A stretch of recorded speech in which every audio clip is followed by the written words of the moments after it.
In this episode of the UK Brewing Project, we're going to look at XT Brewing Company.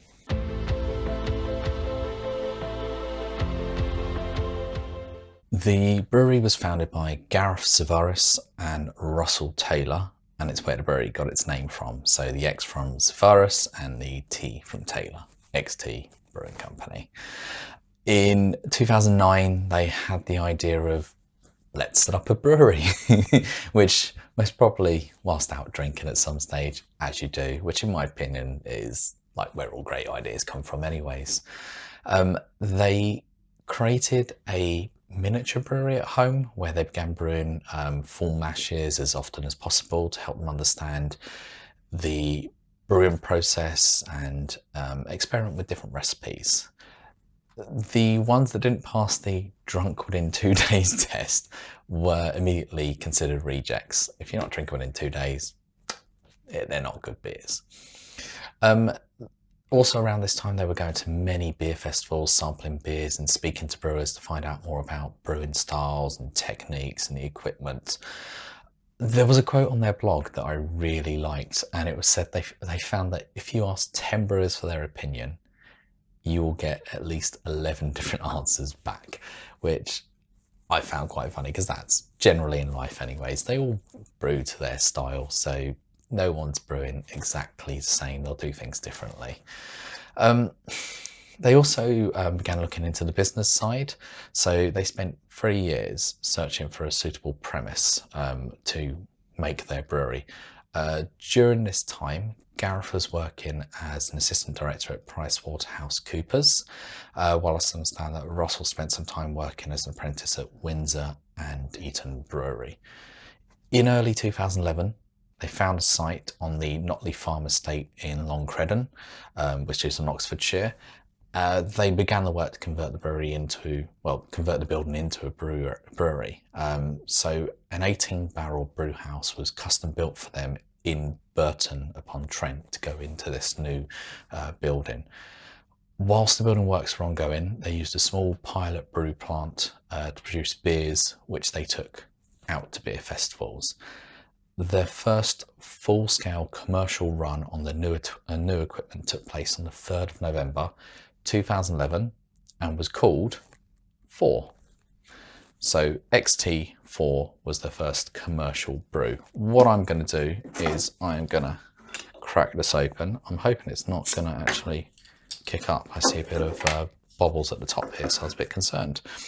So the 4 is a session amber.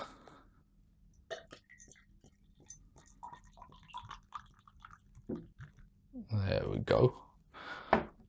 Looks very nice indeed. Put the cap back on for that. That is a very nice clear golden amber colour. Ooh, that's a really nice nose coming off it. Just looking to see, it does say Cascade, Bramley Cross are the hops that are involved. I like that idea where they state the hops that are in there. I think I like Bramley Cross actually. That's the smell that comes off.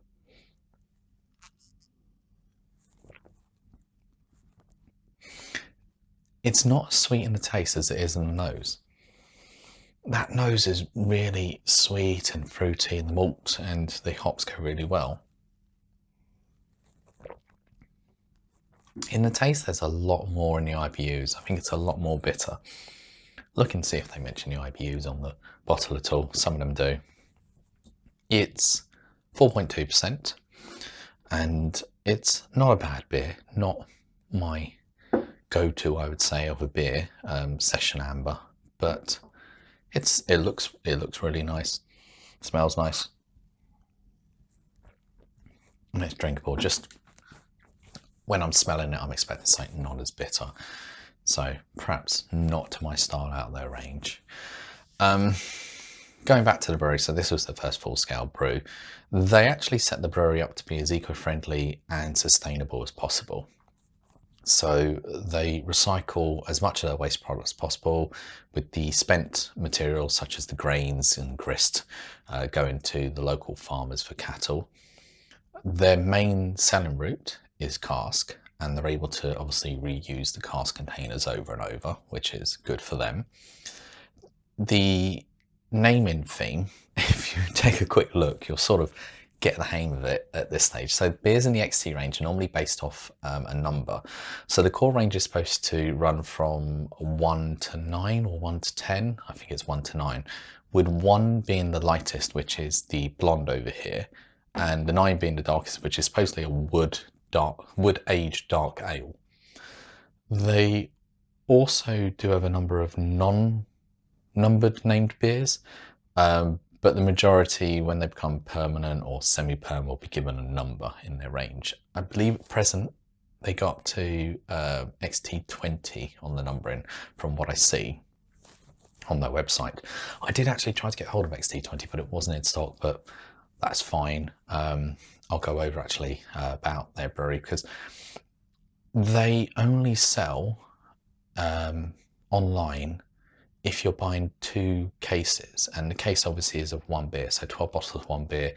I wouldn't be able to buy this amount from them. I'd have had to buy 60 bottles at that stage, which is crazy. And so I actually had to look around to see who else was selling them. And I found a local shop which has done amazing. So it's a deli at number 5, link to the website down at the bottom in the description, as always, put for where I bought the beer. They were really good communicating. They had 5 beers on the website. I've ordered all 5 and obviously paid the delivery charge. They contacted to say they actually went to the brewery to pick up the beers, and the XT20 was not being brewed at that stage, didn't have it in stock. And they had instead Hop Kitty as a replacement, which was perfectly fine by me, and the communication great, and it's much better. You know, I didn't want to buy 12 of 1 beer, so it was nice to find someone that was able to sell me a variety of XT's beers, which I found good. Enough about the purchasing and all the rest. I'll take a quick sip. I'm gonna go back to about the brewery and not where I got the beers, but I thought they deserved a mention. So after only a few months of being open, they ended up purchasing additional fermenting vessels and casks in order to increase their capacity. In June 2013, they added additional brewing capacity again and extended their storage facilities. So they have been upping, as you can see, through the years. In June 2013, they began brewing experimental beers roughly every 2 weeks, which they brewed under or marketed under their new subsidiary, which is the Animal Brewing Company, which is where this one comes in handy. The name for the beers for the animal range are based off, as you'd expect, animal themes. So Hop Kitty is their most popular. You've got Newt, you have Polar Bear, and Oink, which has a pig on the label. What I'm going to do is, since I've got it at this stage, nice segue, Hop Kitty, which is the one that they gave as a replacement for the XT20. This is one of the, well, big beers selling under the Animal Brewing brand, and I hear it's really good, so I'm expecting good things of this now. This is going to be the litmus test for XT Brewing for me. I'm smelling that already. Oh wow, that is really Citra and Cascade. You can't go wrong with Citra hop in my eyes. Citra is beautiful hop. Again, you can see this is golden. This is a very, very clear colour. Not pale, but lager definitely colour. Nose is really good. Not too much carbonation coming off, even though these are glasses with the nucleated bottom.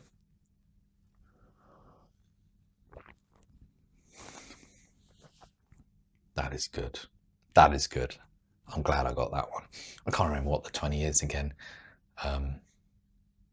It'll come back to me in a moment. That is good. Wow. I'm going to put the cap on, but I'm definitely going to finish that one quite quickly. That is so smooth, sessionable. Really nice hop level. 4.6 as well. Wow. Yeah, I was just looking to see if they had any other sort of descriptions or anything else on there that may have been of interest that I was thinking of.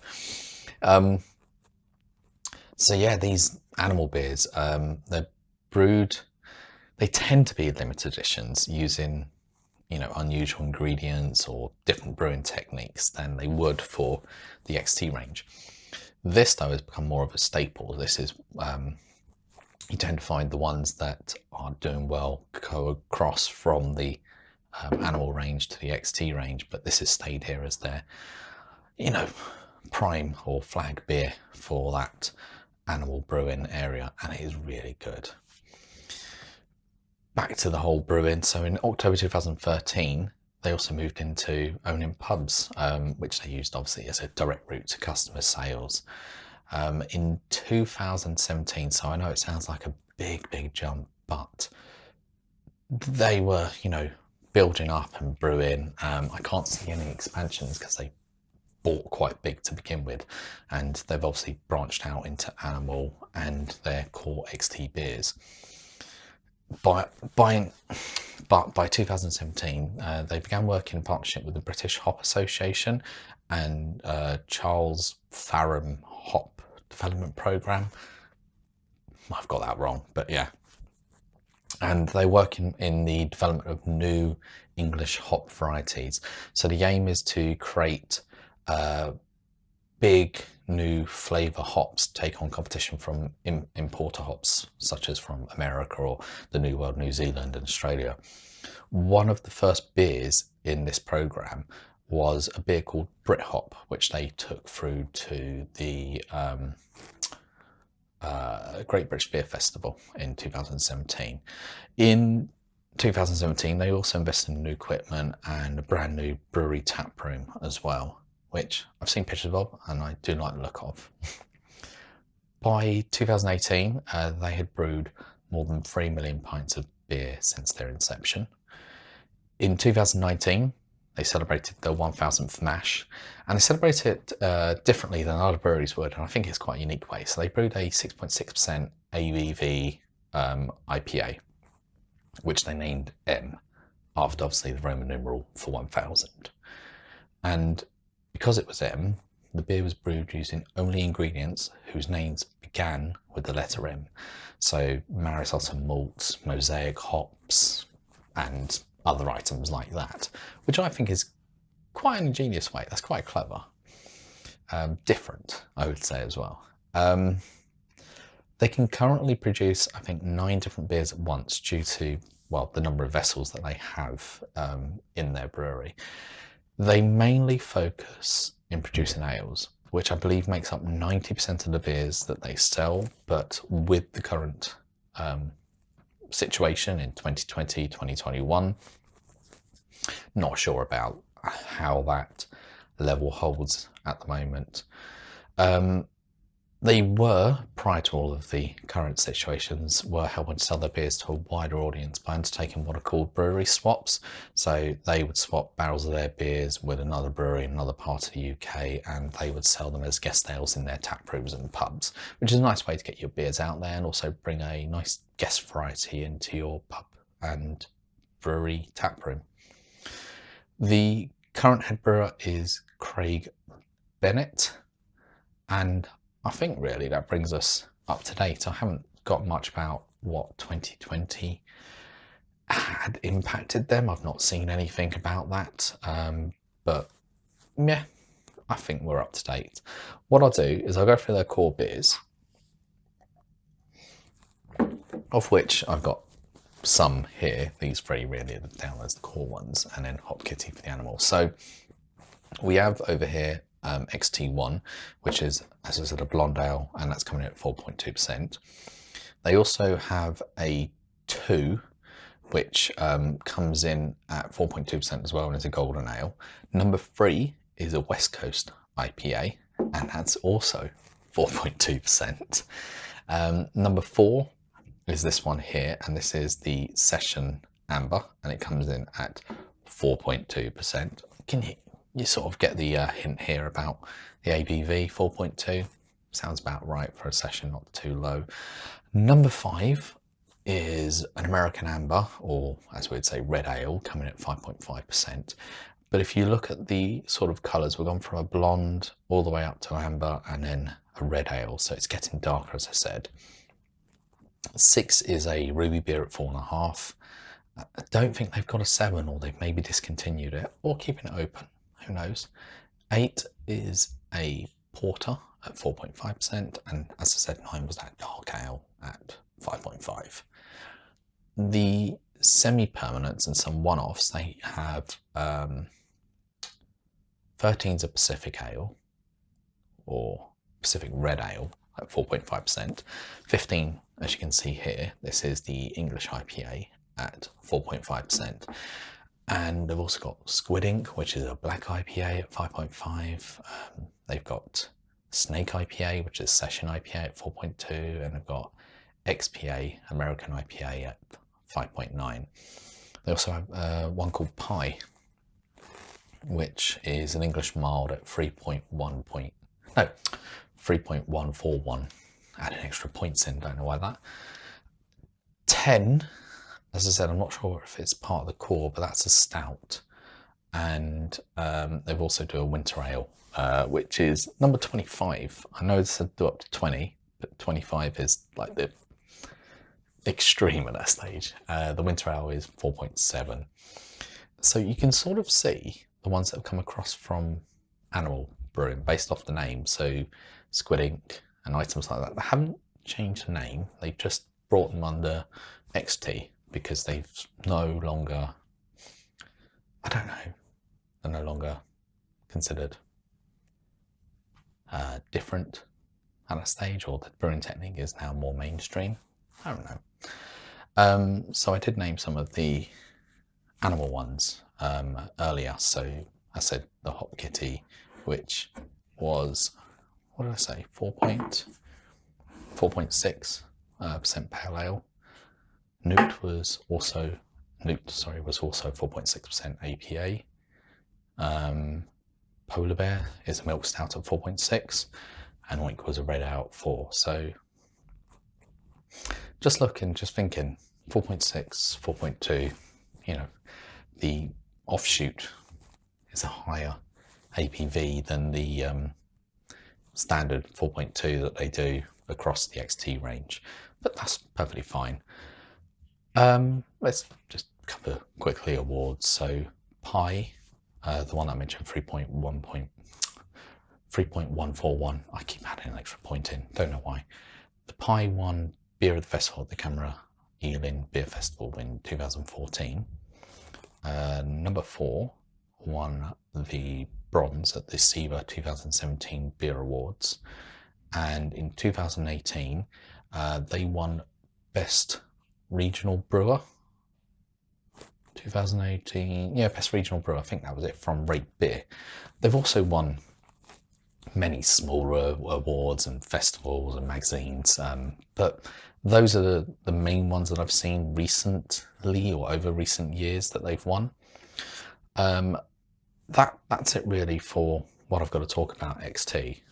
This Hop Kitty, that is a really good beer. I'm just going to have another sip of this just to see. It can't compete, sorry, with the lovely, lovely Hop Kitty. Right, that's XT Brewing Company, and this has been UK Brewery Project. I'll see you next time. Take care, guys.